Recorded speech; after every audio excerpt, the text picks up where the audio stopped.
What's up, world? It's your boy, the Bearded Brother. And Shani Hadia, the marvelous gift in the building. What's up, people? How you feeling? Man, so I'm excited about today's episode. Um, we are always looking for ways to bring together Black people and craft beer. Yes. And when you could take it a step further and bring together a Black entrepreneur and beer, that's even better. And then when you could take it even a step further and bring bring the Black entrepreneur with the the ingredients One of my together. favorite beer ingredients, by the way. Yeah. That is even better. So we have Adarian Larison from Javae Coffee joining us. So I like Haitian coffee. We're going to get into a little bit of like what is the difference between the two, and I'm sure you'll take. I mean, between the two, between the styles. I'm sure you'll take us down that path. But tell us a little bit about a Darien. That's like I'm sure coffee will be a large part of that. But do you drink beer? Yeah, I drank a beer last night. I like beer a lot, actually. So Okay. Our kind Well, of guy. yeah, I'm drinking a Black is Beautiful. It's an imperial stout by Pontoon, Atlanta Beer Gang, and Brewing Conversations and the Atlanta Podcast. So it was a collab with the Black is Beautiful initiative, and this one is with cocoa, coffee, and vanilla. mm, So I'm getting some subtle. I'm getting more of the cocoa notes, and then very subtle coffee on the back end. It kind of lingers. The yeah, vanilla kind of floats throughout it and makes it very palatable. yeah, And so I picked this one up, of course, because it had coffee in it, and I just wanted, as you are taking us down your journey of who a Darian is, I wanted to be able to chime in, and Kramer and I be able to chime in and kind of talk about how some of that relates to beer and the yeah. flavors and notes you get when you're drinking beer that is brewed with coffee Mhm. or um, ones that have grains roasted to where you get coffee notes from it. Okay, that's cool. Yeah, so Black is Beautiful is one of my faves. I really like that one. It's got a nice consistency to it. I like how when that one is roasted, I think they over roast like a brown rice to give it that malty feeling or that malty aftertaste. Hmm. And it's really good. I like it. I what I I one don't of the think things they do rice though. They do grains. Not many of them aren't done with rice. yeah, that one that one particularly kind of tastes really good because it's a stout ass beer, but then you get a very pronounced like espresso note at the end of it, and I like that a lot. I guess, yeah. I'm a huge coffee and stout kind of guy. So, of course, my first beer I have is the Abominable Snowman by Jackalope Brewery, which is Yeah. out of here in the Wedgwood, Houston area. It's an imperial mocha stout brewed with coffee and cocoa nibs. Kind of Mm, opposite of Shawnee's. You get the cocoa nibs right on the aroma. It's like 100% just cocoa nibs, and then it's wow. coffee pretty much throughout the whole sip. When it coats that tongue, it's just like coffee, and Yes. then it's just like a nice little kiss of chocolate right at the end, which Okay. is the kind of combination I like to go for rather than just stout, it's like starch coffee all the way through. Yeah. Give it adds a little different level to it. So Yeah, That's this cool. one at 10%. I got when I opened it up, I got booze. I was like, oh, this yeah. smells boozy. I'm here for it though. Oh, Yeah. and it's That's maybe hard. all Sinclair chocolate. Sorry, I didn't realize that. Oh, that's olive. That's olive Chocolate Sinclair and Bongo chocolate. Java coffee. Okay. Yeah. That's a nice combination. That's a very Nashville combination now that you It is mentioned. very Nashville. Very, very local. So I was actually just about to update the listeners. Like Bongo Coffee is, I don't know if it's native of Nashville, but it's prevalent here. And then Olive and Sinclair is a local chocolate company that really specializes in like dark chocolates. Yes. And very rich, dry, like And it's interesting combinations. yeah, Like yes, flavors. definitely different combinations. So I don't really recall getting any milk chocolate from there. I don't think they make that, but the dark chocolate is very good with the sea salt. And they partner with different businesses in the area. And oftentimes those collabs, I haven't had a bad collab, I'll say that. Never. Yeah, that's cool. So it's interesting that you mentioned the sea salt note too, because sea salt is one of those things that when it's added as an ingredient in coffee, it really highlights the middle and the top note. And it's almost like when you go to these places and you get a gourmet chocolate chip cookie and then they sprinkle sea salt on it, then all of a sudden you taste notes in the chocolate that would have been hidden by the butter in the cookie. Well, that's similar with the coffee. Some coffees naturally have like a buttery note. Haitian coffee in particular does that too. There's a lot of natural oil production in the Haitian coffee bean. And so when you complement it with the sea salt or with black pepper, it really picks it up really well. Yeah, that's one of the things that I enjoy. So the coffee that I'm gonna enjoy with y'all while y'all have your beer today. Yeah. Tell us what you're drinking. Yeah, so I roasted some of, let me see if I can adjust. This is some of my Haitian Bourbon, which is a middle to dark roast, and it's got hints of sweet orange and cocoa. And so for the country folks that say bourbon. Right. Yeah, I read. I was like, oh, you drinking bourbon today? Okay. Bourbon. Yeah, kind of. Bourbon. So in Haiti, we call it Bourbon because of the Bourbon cherry.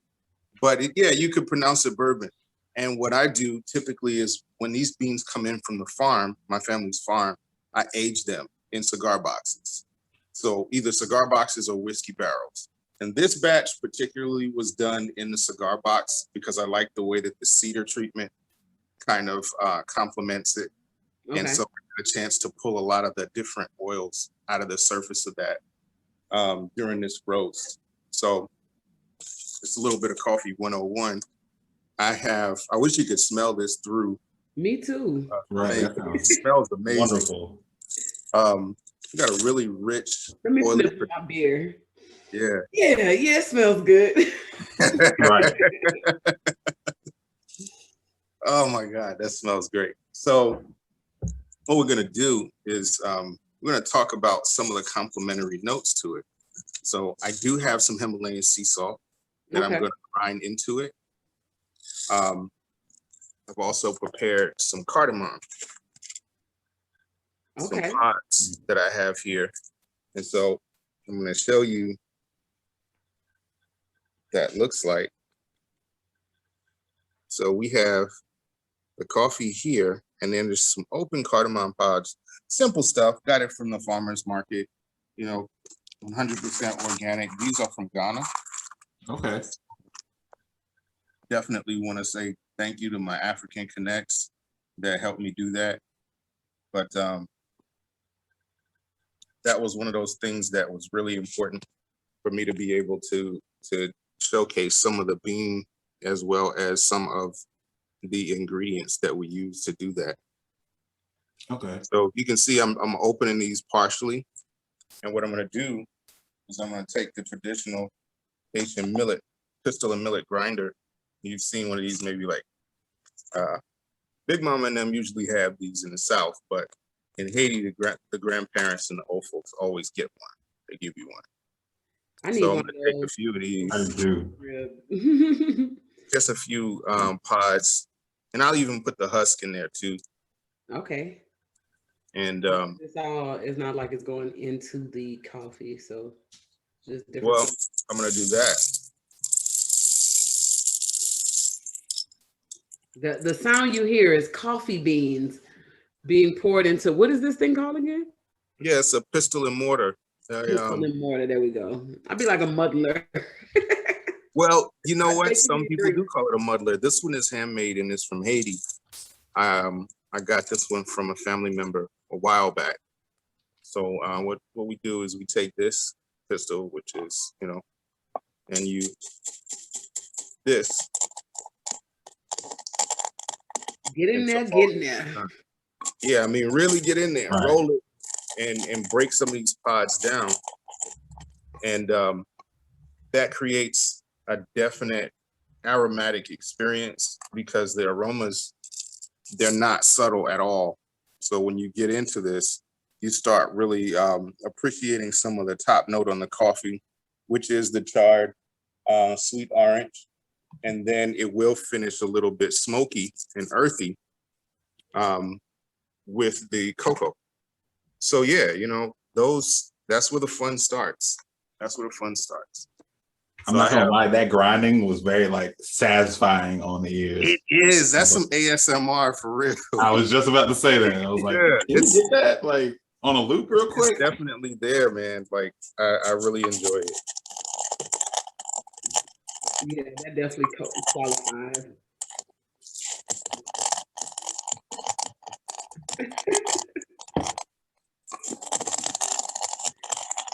I feel like I should also be whispering, and now you hear I know, right? and cardamom. Now as you breathe in, concentrate on how your lungs expand and contract. I tell you. So part of that experience too is that we have different ceremonies, like people get engaged. If a person gets engaged or if somebody's going away from college or the military, we'll throw a party. And there'll be people sitting around like an open fire. And they'll get a big one of these about the size of maybe a 5-gallon Home Depot bucket, right? But it'll just be wooden. And we'll do this. We'll sit there and talk and catch up and grind it out. And when it's done, we make it the traditional way for everybody to share. So we pour it into different cups. Gotcha. Yeah. As satisfying as that is, you know, yeah, that's a whole, that's a vibe unto itself. Yeah. Be present when that happens, because, you know, it's yet again another one of those things that bridges opportunities for community, and that's what we have. So you mentioned your family's farm. So did you grow up in coffee? Is So- it something that came about, you know, and recently? How did you get into it? So I grew up here in the States. I grew up here in the United States, but my father is from Haiti. He immigrated to New York City in the late 60s as a political refugee, him and his family. And so coffee is something that they did, agriculture is something that they did very heavily back in Haiti. So fast forward, they got here and had the American Black experience. I go to college at Tennessee State University, go off and get a good job, right? And one of the things that I do very quickly is realize, okay, this ain't for me. I want to connect. Real. After all the sacrifice and after all of this time and energy and attention, I wanted to reconnect to my Haitian roots. And so that's what I did. I went on a sojourn. I left corporate America after 8 years. And I left, I cashed out my 401k and I went to Haiti and a couple of other places to learn coffee. I literally went to coffee school for a while. Okay. And a whole school. yeah, Coffee Science Institute in Northern California. Also took some courses in food science and fermentation science as well. And so I got really well versed in the world of coffee and came back and rediscovered the people who were my family on the farm. So with their blessing, I was able to reinvest into the farm make some capital purchases, and basically flip the farm. Okay. Flip the farm. So it's a 64-acre family farm that was once much bigger than that, but we've been able to revitalize that and turn it into a lucrative business for the last 5 years. Okay. So yeah, I didn't start off in coffee. Although you could say coffee's in my blood, I rediscovered coffee. Okay, that makes sense. Yeah. Word. It's funny going into corporate America and getting there and going through the traditional way of quote unquote, this is how this is the path you're supposed to take. Yeah. That path and you get there and it's like, this is not nothing that you expect. Yeah, they told you a bunch of lies about corporate America and the culture and the politics within it. I'm the same way. Like I grew up around entrepreneurship, and now I'm like really, I guess, like you said, rediscovering that world and really try to like focus in on that. Because I've noticed, I want to say I'm not a bad employee or a bad worker. I just know I need to be an employee for myself and work for myself. That's a really intricate point. As beer as well as coffee connects people around the world, what we'll realize is that a lot of people are not very satisfied with their jobs. So when your job is in something like beer or coffee, it offers a level of satisfaction that's not offered to a lot of people. It's not, it's a luxury to a lot of people, but it's a given for you because you're in passion. Yeah. And so that's where I'm at. You know, I enjoy it very much. And I wouldn't trade it. I think that I would probably do it a little differently had I made some other choices to get ready for that type of jump. I think I would have counted my steps a little differently, but I still would have done it. Oh, I agree with you. I'm the exact same idea. I was like, if I can go back 10 years with the information I have now, it'd been a different ball game. Yeah. So what I'm gonna do? It's definitely about learning how to, you got to reach back and just help the next generation not jump off the porch in the same way. It's like, it's okay to walk down the steps. It's so okay to walk down the steps. You got to jump off the porch, walk down the steps, even if you want to skip a step. Right. Hit a step or two, Yeah. Take your time. Like figure it out fully before you just kind of go in, quote unquote, blind. While we're talking, y'all, I'm about to introduce the sea salt into this. Okay. And I have the grinder, the dry spice grinder here. And so I have a rock of sea salt in it that I'm about to grind up. So I'm going to go on mute momentarily, so there's not a lot of space. But then I'll come off of it. Okay, cool. So while he's grinding that up, Kramer, you mentioned that coffee is one of your favorite flavors in beer. Of course, we know it's the stout. Like, do you have a favorite stout that has just that strong coffee note? Yeah, actually, I'm gonna throw a lot of people off with the selection of my favorite coffee beer. New Heights, shout out to New Heights, the team over there. They have a cream ale called Coffee and Cream. Yeah. And if they don't tell you it's not coffee in it, it does not look like it will have like not even like the slightest aroma of coffee, but it's like it's a very whole experience. Coffee beer, yeah. That's not a stout, and it's so good. It's smooth. It's not overpowering. It's just the right enough coffee to let you know it's there. And I think I like it with like a highly carb style of beer. Like cream ales are usually very carbonated, real fizzy, and I think those bubbles kind of balance that coffee like intensity a little bit. So I really enjoy drinking that, especially in the warmer months. Mm-hmm. My favorite coffee stout, ooh, that's tough. Oh, no, man. But you gave us a good answer though on that one. I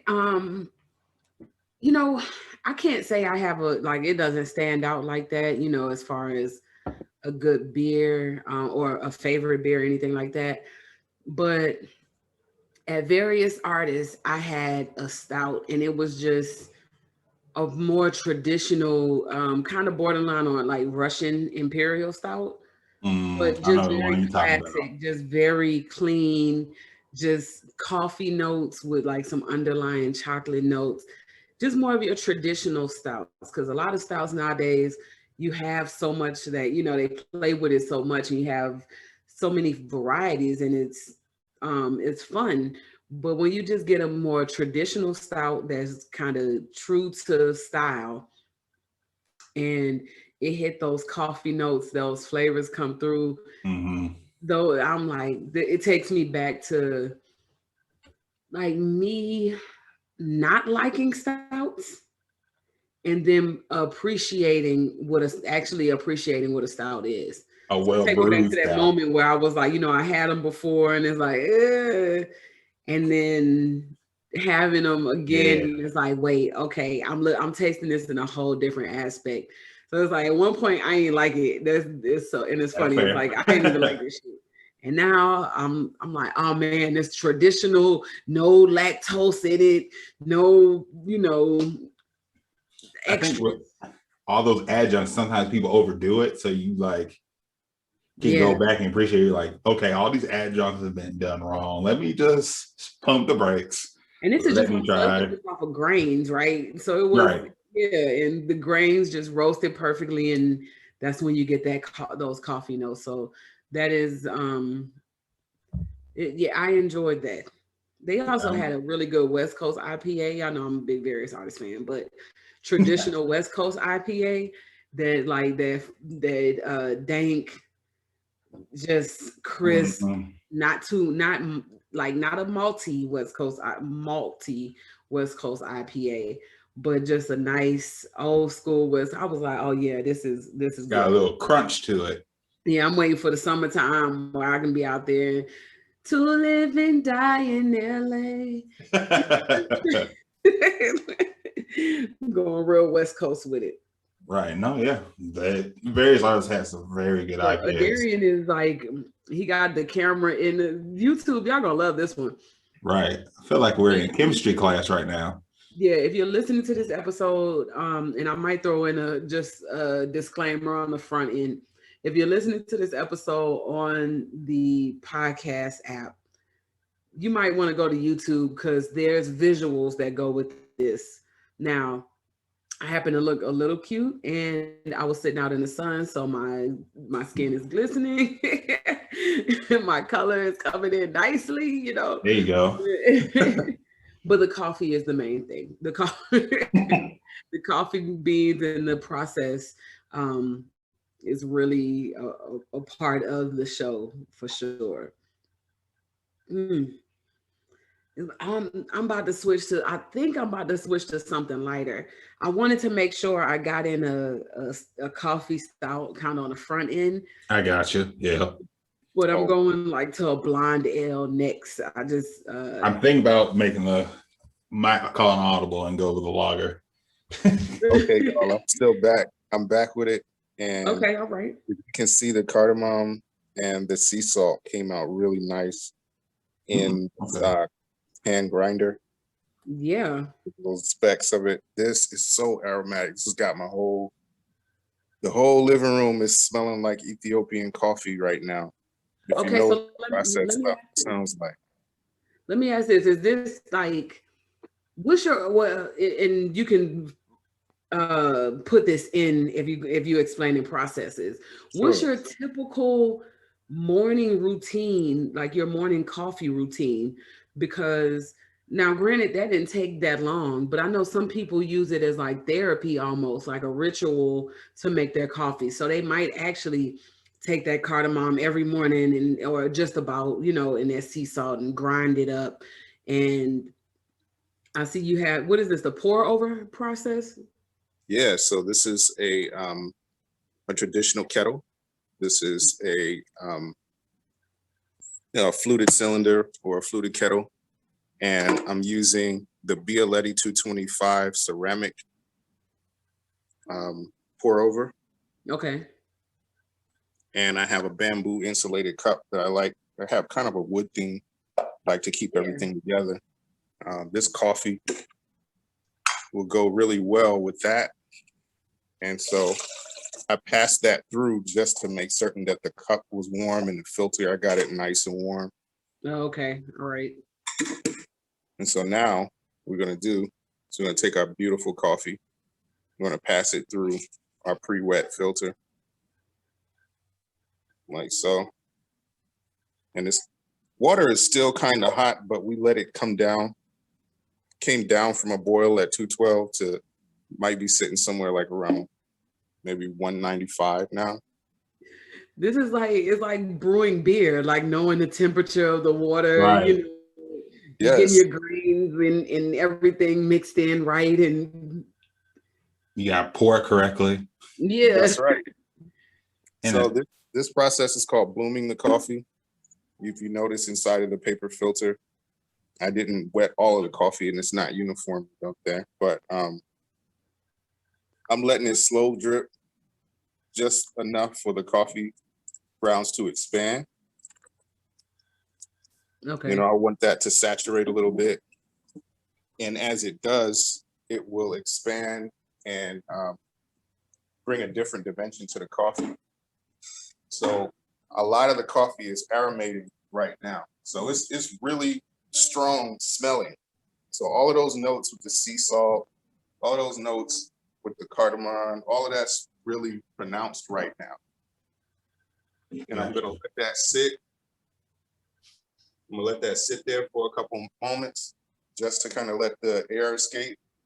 And then once that air escapes, what I'll do is I'll allow that to just kind of breathe for a second. Okay. Does that wood, I know you like to use wood for most of your process. Does that make a difference between flavor versus using metal for most of those pieces of equipment? Very much so. So, you know how in the country, folks don't throw out the grease? Yeah. Okay. Yeah. So the wood carries a lot more. Whereas the metal, it's a lot less forgiving. The metal, you just heat in the water. Gotcha. Okay. It's like barrel aging something, you know what I'm saying? Like when you put the alcohol in the barrel, you're getting the notes of the wood and everything that's coming through. It's a little something like that. I love it. It's just interesting that as he's going through his process, I'm like, this is very beer, you know. Very beer oriented. I was thinking the same thing. That's what I was going for, because when I met you guys, that's what made it stick. When and just let everybody know, we met Adarian at Living Waters here, brewery and coffee shop here in Nashville. So Living Waters, they open up at 8 o'clock. You can go and get coffee, or if you like me, you get coffee beer. They have, you know, they're known for their stouts, the coffee notes and all of that comes through. They use some coffee to brew their beers, and I'm sure some of it comes with grains. I feel like we need to have them on to kind of discuss their process, especially with those being so into coffee. And we saw a Black person in a brewery, and it was like, well, what are you doing here? Well, this is what we're doing here. And then, you know, it's like, well, we would love to have you on the podcast and talk about it. We will also love for breweries, if y'all are listening, to partner with Javae Coffee. I think that would be a dope process. Call Swig and we'd love, you know, a nice collab beer, a good stout. We're here for it. Oh, you know what? I saw you partner. You have some stuff with Guidance, but we'll go into that. What were you? That's going really well, by the way. Great. Yeah. Put that in a Guidance barrel. Javae Coffee beer in a Guidance barrel. It's Black Nashville. It's amazing. Yeah. It's amazing. All right, so our water is up to temperature, and the coffee has kind of shifted in the brew basket or the pass-through. So I want to show you what that looks like. And the reason that I'm doing so is to let you know that once the coffee is fully extracted, the color will change, right? So what I'm looking for is something that's going to look real mahogany in the cup. But when I pour this over, you'll notice that it gets very frothy. Like Mhm. it gets brown like that. And the browner it is, the more you're going to get as an extraction. And as this starts to get released, that foam will gradually turn white like suds. And This so is if you can catch that, just the subtlety, there's a lot of vapor coming off, which smells absolutely amazing. So this is an entire experience, to answer your earlier question, this is my morning routine. I do this every morning. I'm here for it. I have set up my life in such a way that I can take my deliberate time making excellent coffee. So for me, it's not a rush thing. People ask us all the time, do we do Keurigs? Do we do K-Cups? Yeah, I'll sell you some if that's what you want to do, but you'd be rushing it. And a lot of that process that's so beautifully and relaxing, you'd be cheating yourself from that experience. yeah. See, this is the type of coffee experience that I enjoy. Yeah. Like I don't, I probably drink like a cup a month or something like that. If it's Keurigs or something like that, I don't necessarily I don't look for coffee, but every so often I got a taste for it. But I'd much rather go to a coffee shop and have a conversation about the type of coffee, the flavors, like why they think I should drink this style, and like Right. I like to experience things rather than just drinking them. Yeah. I drink coffee every day, but I definitely don't have the same level of appreciation as I do for like beer. Oh, I just, man. I'm just not as well versed in coffee and beer. So like if it's ground and it tastes good, like I have Folgers. So, but like I appreciate when people, someone like you, Adarian, come in and be like, this is what you want to look for in coffee. This is how you know this is high quality versus trash. So, but that leads me into my next question. Is like, how can regular people like me can like look at coffee and be like, okay, I don't think I want that one because that doesn't look a certain way versus this one. What are some like tricks I can use for myself? Ooh, Oh, that's no doubt. So first things first, know who you're buying from. That's a big one. okay.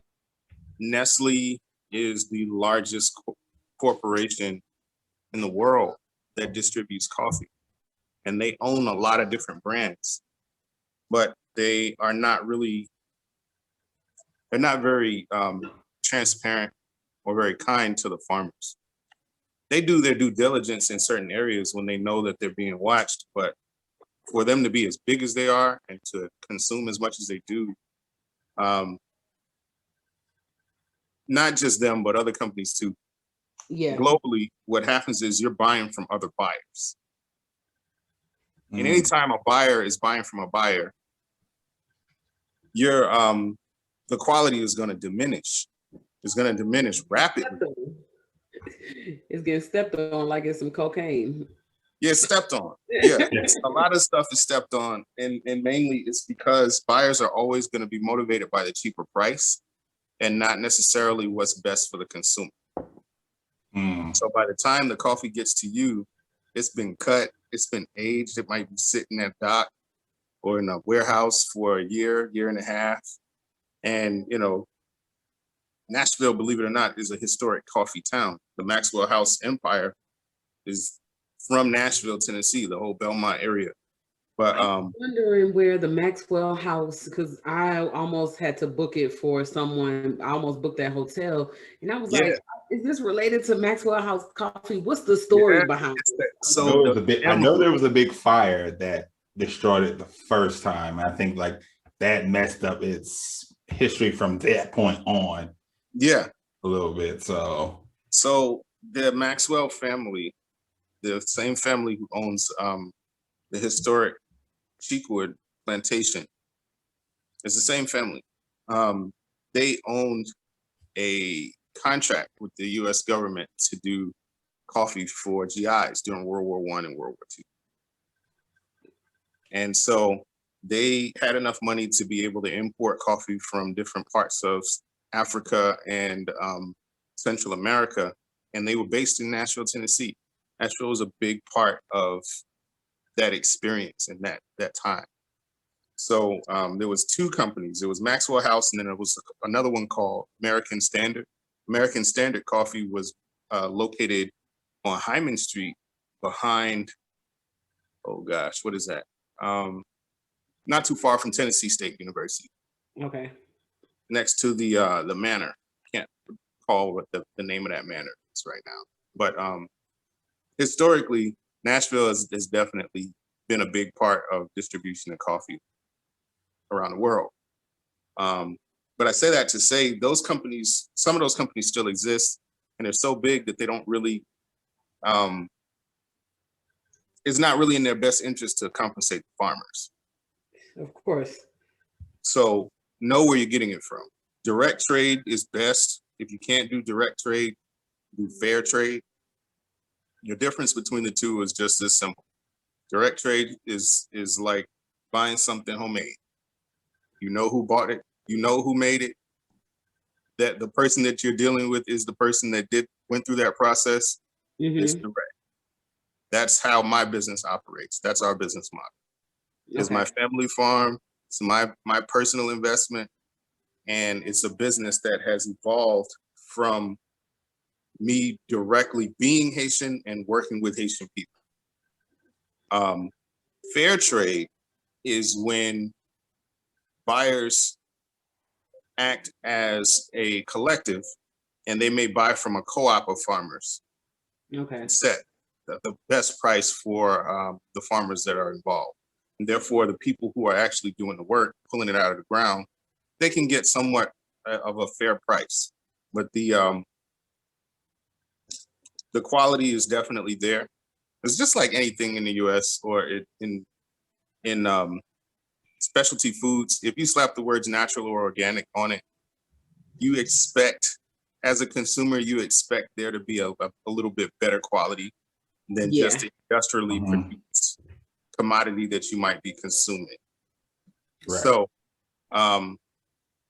if you want to get a better experience or a better quality product, look for direct trade, look for fair trade, and the quality is just a lot better. It would be the difference between a cheap beer versus a craft beer. Gotcha. And now I see when you equate it like that, people really start to understand. Yeah. I used to work at Whole Foods, so like I was a little familiar with like direct and fair trade. Yeah. Whole Foods likes to promote that that they do everything pretty much fair trade at the very minimum when it comes to coffee, and they try to take their ingredients list very seriously. So I was a little bit familiar with that because there's a couple places. I can't think of the name right now. I don't want to get too stuck on it, but they had a few that were fair trade and some direct trade. So, and I had those, and that was some of the best coffee I had, even to the point where I didn't need cream or sugar in it. I could just drink it. So that brings me to another point. When coffee is roasted correctly, you get notes in it that are basically not cooked out. They're not burnt out. Mm-hmm. The coffee that you buy at the store has probably been sitting on the shelf for a while, and it was over roasted to be strong for a long, a later point in time. But when something is fresh, it doesn't taste like that. It's not acidic. It doesn't bite. It doesn't leave a bitter aftertaste. Instead, what you get is akin to maybe chewing on some sunflower seeds. You know that taste that you get, that woodsy, earthy taste? Yeah. That's what's naturally occurring in the coffee. And in some cases, depending on how long that coffee was fermented, it can be sweet. So you don't need sugar. Okay. And you can add it, because I can't tell people what to taste. But, speaking of, I think the coffee's ready. When you have quality things, I know when I have a good fresh tea, Oh yeah. I don't have to add anything. If I do some Lipton and I'm dipping the tea bag in my cup, I'm like, where is the honey? Where is the sugar? With Or agave. in that tea. Yeah. But if I want to go English style, but if I have some good tea and the flavors are there, it's fresh, I don't need anything in it and I'm gonna enjoy it. So I understand where you're coming from with the coffee. And I can do some black coffee if it, but I haven't had that experience where I'm given like almost like a coffee flight or a different taste of coffee. Yeah. You know, I want to go to like I don't know, somewhere that makes where I guess Haiti, hell. Yeah. There's some roasters in the city, but I don't know how Haiti is like how that. well manufactured their beans are. Haiti is like that. I want to give you all a visual for what this looks like once it's. So you mentioned that black coffee has a taste or has a profile, etc. And I want to show you something that may surprise you. So when coffee is done the correct way, a lot of times it's not black.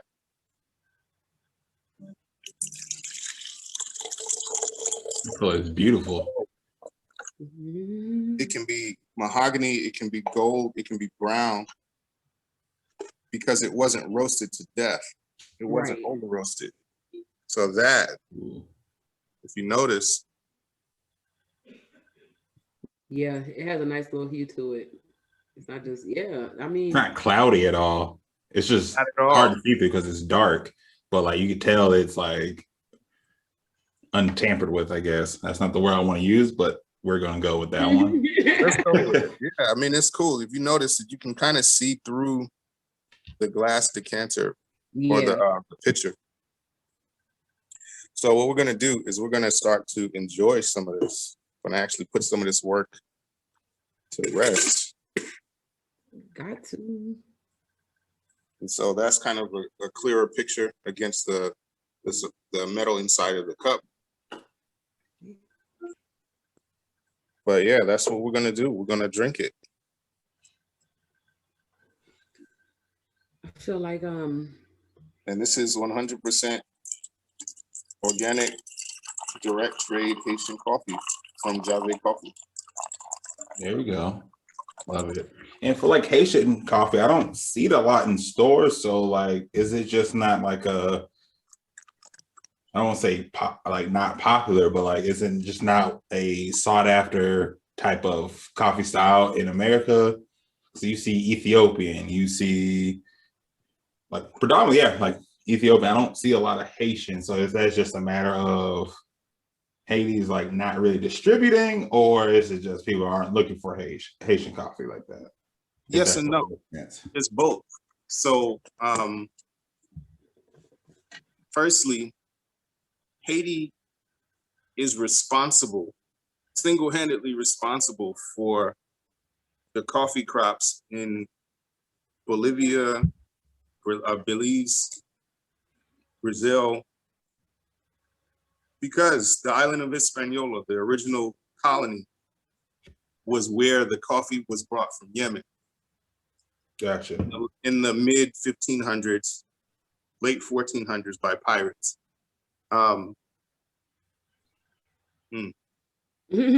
Take a moment, enjoy. Take a moment. We've had several moments on the show, so wow. We know when we get a good beer and it takes that like, oh, okay, cool. Like, so I understand. I feel like I would get it with the coffee. Part of your ritual, taking it in. Yeah, as you have your moment, I'm gonna crack open my second beer. One of the greatest sounds in the world. Man, yeah, so cheers to y'all, man. Thank you. Thanks for the great invite. This is of course. I opened up a fresh start. Oh yeah, I was just gonna go with my beer here. I got, I guess, a lager from Collective Arts Brewing, and it's a new way to discover music, and they collab with like different like local artists, I guess. and they make this beer and do the beer art in the style of the artist. So you can find information on it. So this is my first time having it. I just love the can art. Sometimes that's why I buy beer, is because the can art looks dope. Like, but also it's gotten me in trouble a couple times. This one has no can art. It's just a generic label with a couple of their beers. But this one is called Fresh Start, and it's from Border Brewing side of Kansas City. And it's giving me kind of not mimosa vibes, champagne vibes. Which is more of what my mimosas taste like. Less orange, more champagne. With a drop of juice. Very crisp, very clean. It does have this interesting sweetness on the back end that I'm trying to, it almost tastes like a diet beer. Interesting. It's just like what is that? Sweet and low or equal? Like that kind of fake sugary taste. Oh, yeah. That artificial sugar. Artificial sugar, yeah. There has like that. So on the front end, it's good, but that finish is like I'm drinking a diet beer. So if it was a little crisper and like take that sweetness all the way out, or maybe drier, I'll say that. If it was a little drier, it would be right up my alley. But I would not mind starting my morning with this after a long night, because it got the bubbles. It's got that carbonation that kind of gets you that early morning burp after you had a long night. So gotcha. I can see that. I can see the fresh start. Yeah, that morning, hey, you'd be like, "Am I gonna throw up?" Oh, okay, that was just a burp. I'm good. Burp. Thank God. I feel you on that. Yeah, this lager is on point. It's very traditional. Like, there's no frills about it. It's got that like crisp breadiness. It feels like it has like a little bit of an orangey kind of taste to it, but it's like very faint. But overall, it's got that nice like texture crunchiness like a lager has. It's clean. It's got a little bit of breadiness, but nothing overbearing. So this is good to drink at any point in the day. Yeah. For brunch, during at a day party, this is probably like perfect if you don't want anything too far on one end of the spectrum. If you don't want the hot burn of a West Coast IPA, or you don't want the deep dark chocolatiness of a stout, lagers, I feel like lagers and pilsners feel like sit right in the middle. You get a little bit of either side depending on who brews what and who you get. But this is giving me cider vibes. This beer is giving me cider vibes. It's a blonde ale, but it's giving me some of that crispness, that interesting bite of a cider. When you said day party, it started getting my mind going, because I was like, this is definitely a day party situation right here, where it's not heavy. You can put back a couple of them. It's at 5.2%. mm-hmm. It's a good time, but it's not, you can be for a long time and not just a good time. I'll say that. Yes. I'm sitting at 4.9%. So this is definitely like sessionable. You can have 3 or 4 before you really start to feel the weight of it. Yeah. I definitely take a couple shots with it too. Okay. It'd be good to chase some shots, knock that edge right off of them. So,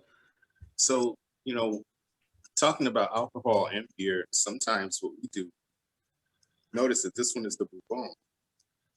mm-hmm. So sometimes we'll actually we'll make this into a ice ball. Ooh, okay. Or make it as a cold brew and then do it as an ice ball, and then pour either some Four Roses or some Guidance. Yeah, something similar. Guidance.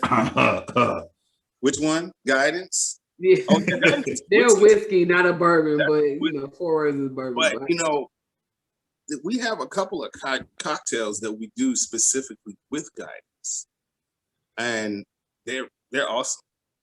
Yeah, yes, tell us about those. I want to know about those, because I'm a big guidance. Jason is, the greatest Jason. Oh yeah. So that's what we do.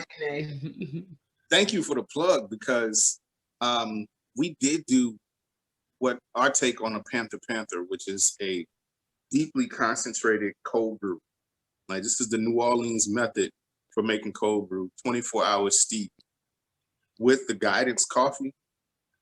And then we added a shot of guidance in it and some rosemary, just a couple of sprigs of toasted rosemary to it. Not toasted. Yeah. Oh man. Yeah. So Interested. where can people pick up something like that? Where I am people. right. I am people. You can definitely go to Javae.coffee. JAVAE.coffee.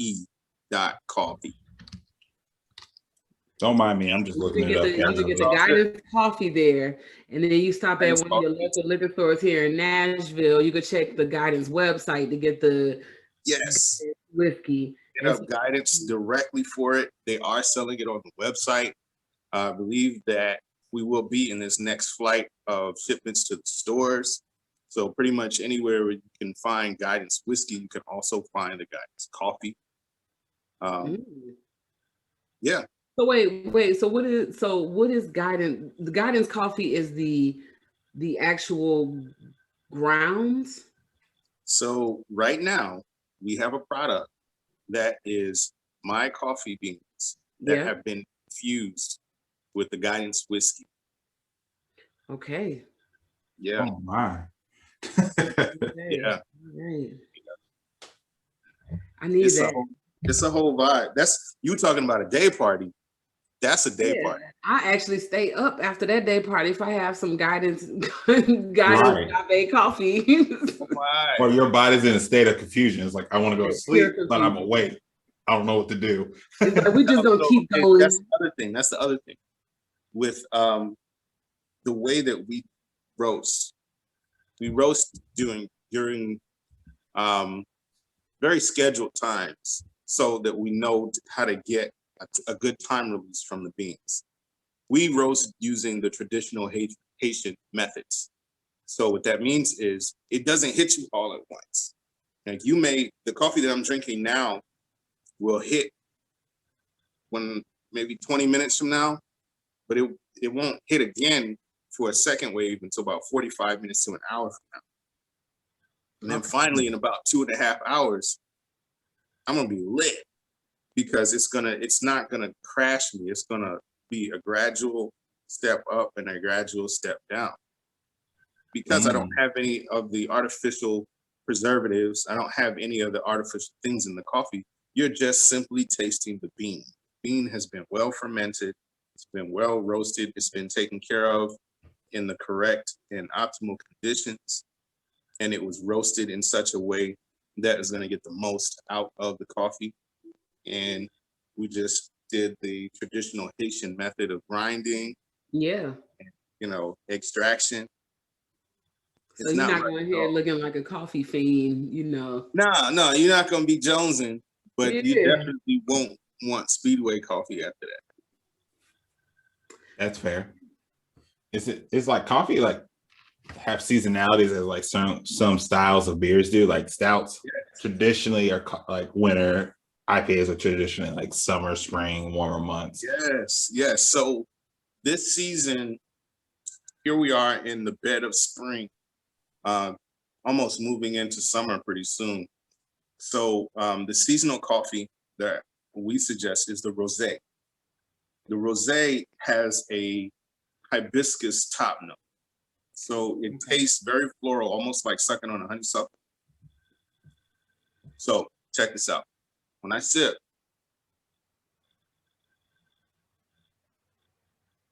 the first note is that air that you breathe in that's on the roof or the palate of your mouth the moment you draw breath in.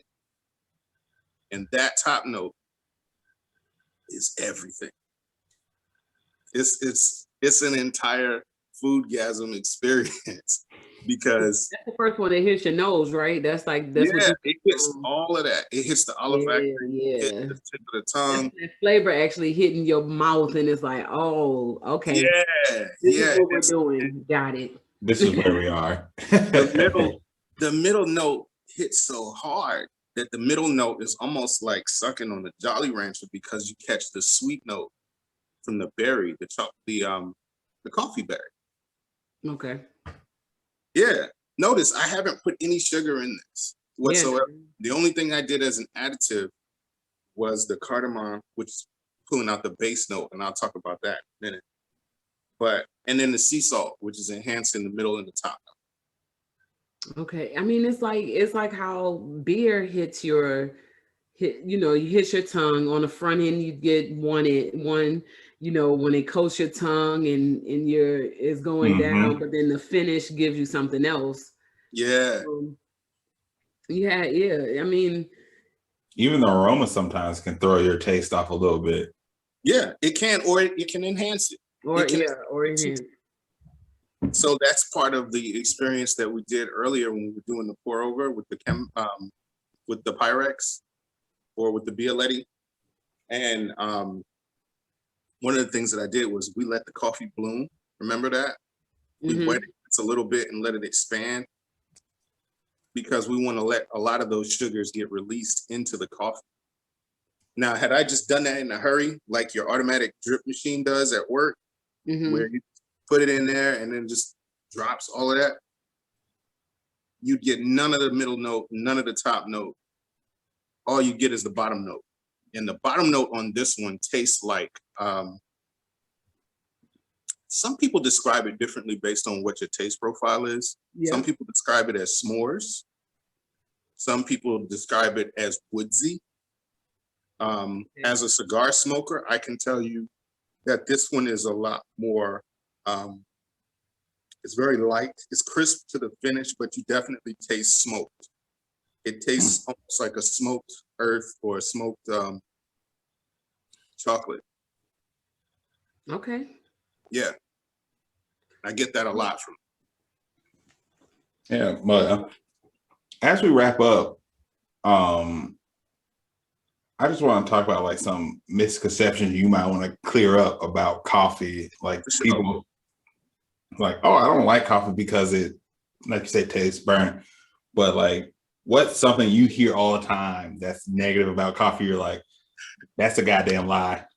Watch your mouth. You need to try my coffee. You know what I'm saying? Like, I might hit you for that lie you just told. Number one misconception that I hear about coffee all the time: Black people don't drink coffee. Like beer.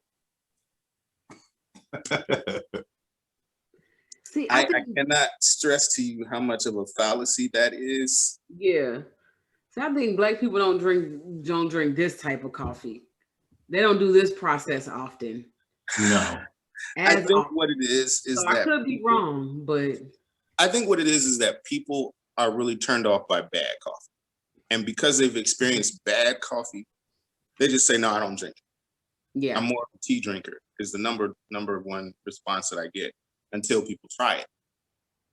Because coffee done right is a lot more similar to tea. Yeah. Yeah, that makes sense. Okay. Number two, I don't have time. That's real. I hear that all the time myself. No. The same 2 minutes that I'll put it to you this way. A certain chain usually has a line in the morning that's about 20 minutes long. Ooh. Ooh. Ooh. Ooh. If you can get in that line, you can make your own coffee. Shots fired. Make your own coffie. And that $7 to $8 that you're gonna spend on one cup, just here's some simple math for you. A standard latte at any sit-down coffee shop can range from $4.25 to $6.75 for a cup, one cup. US dollars, $6 to $4. Okay. The farmer will probably see 17 cents. 17. Damn. I was like 75 cents. 17 cents. 17 cents on the whole pound. On the whole pound. All right. How much So should they be Come getting? on, we gotta do better, people. let's bust this down. Let me bust this down because it allows me to dispel another theory that's floating out there that Black people are terrible at math. We're great at math, by the way. Word. Word. The amount of coffee that it took for me to do this is about 11 grams or 2.5 tablespoons, 2.5 to 3 tablespoons. Okay. Okay. So if I had made this at a craft store, you had came into my place of business and took this out as a latte or something, you would have spent about $7 on the 11 grams. Okay. Yeah. Okay. So of that 17 cent divided by carry and they ain't getting nothing. It's about it comes down to about 0.06 less. Okay. The farmer show that Black people we ain't proving nothing to the white folks listening to. I love y'all that y'all listen to this, but we ain't got to prove to y'all that we know math. Just know that them numbers is fucked. Right, so we know the numbers. We might not say them, but we know the numbers. Basically, it's 0.03 cents. 0.03 cents, not 3 cents. 0.3 of a cent. Of a cent. Get the hell out of here. I believe you, but get the hell out of here. Yeah. That's horrible. That's what the farmer is seeing from that beverage. But you're saying, okay, go ahead. Yeah. To clarify this and bring this on home. Yeah. This is why direct trade matters. With Javae coffee specifically, I'm gonna keep it flat foot funky with you. I pay my family and the farmers in that community, I pay them in US currency. Okay. So when you buy a bag, they get their cut in English. Okay. Understand? Okay. Yeah, they're not getting 17 cents. If a small bag of, say, the guidance beans. The guidance beans, the small bag might be, I think it's $13. Okay. $13, $16, something like that. Okay. And that's like that's enough to make 9 cups of coffee, 9 to 18 cups, depending on how strong you like it. If you get the smallest bag and you put it in your automatic machine at home, it makes 18 cups of coffee. And that's about $13. Okay. Okay. Simple as that. The farmers are seeing that. The farmers see that per cup. Okay. Okay. Bottom line. They may, okay. All right. They're making like 35 Javae coffee cents. Yes. Per cup.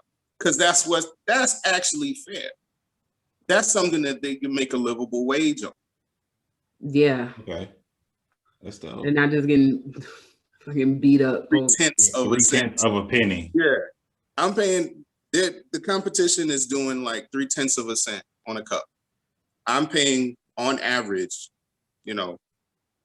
bar that you go make a super macchiato or whatever.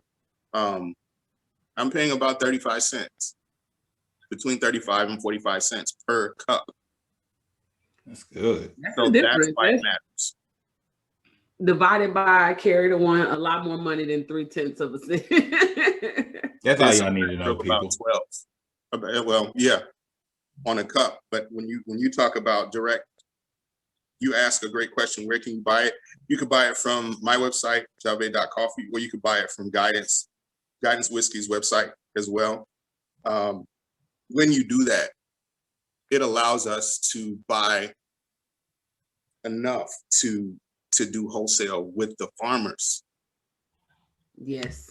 Like the goal, straight up. Let me put this disclaimer out there.